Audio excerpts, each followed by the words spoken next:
I just got one word for you. Cerulean. Look it up. Work it. Own it. That's right, baby.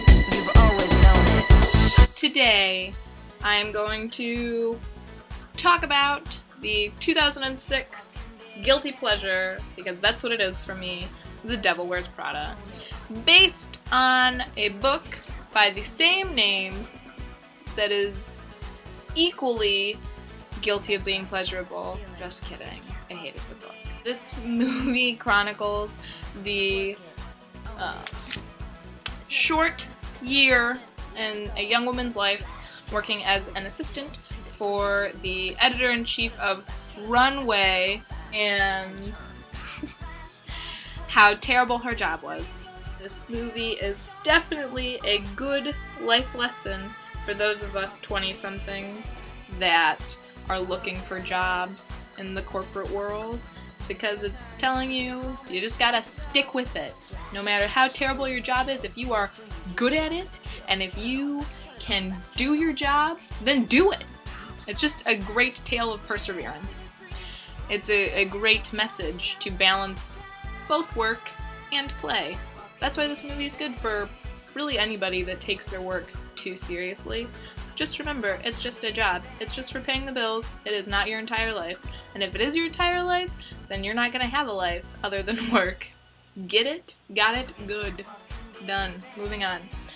I'm gonna point out the obvious reason why I love this movie, and that is the clothes. They're just so fabulous, and I want to wear everything except that one outfit that is so 2006 it makes me want to vomit, and you know which one I'm talking about. That outfit infuriates me. The rest of the movie, though, gorgeous. I read recently that it was $1 million worth of clothes, most of which were just donated to them because they didn't have a big enough budget for the clothes, which leads me to question who made this movie and why wouldn't they have a bigger budget for clothes than like anything else? It's a movie about fashion. Hello. I don't care very much for Andy just because I kind of hate Anne Hathaway.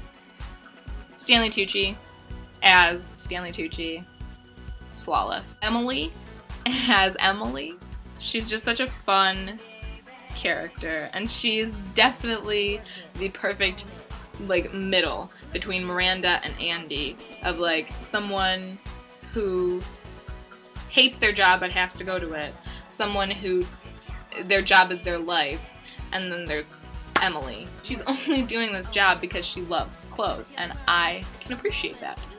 The scene where she's sick and just sitting there and she's going, I love my job, I love my job, I love my job. I totally get that.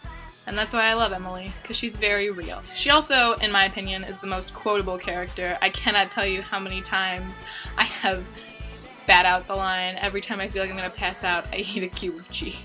And it's not even true because I'm a vegan.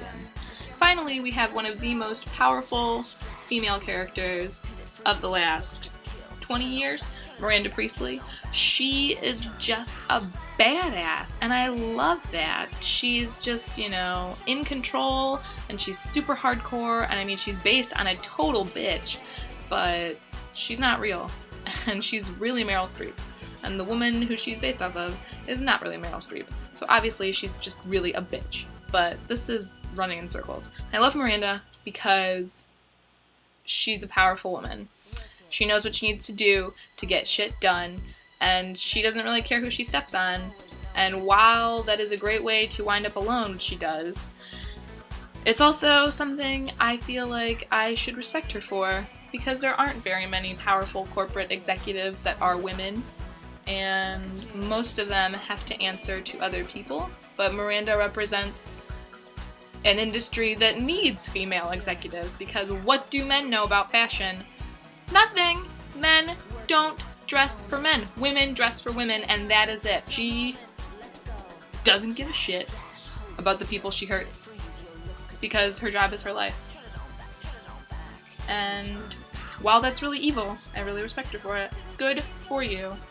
if you don't mind dying alone, then at least you made your mark on the world. So that's pretty much it. I mean, as a movie, it's not high quality. Like, if it plays on FX with great frequency, it's obviously not the greatest motion picture ever made. I could literally go on about how much I love Miranda Priestley for the rest of my life. But I won't. So you're welcome. They had put a fart machine into my sleeping bag.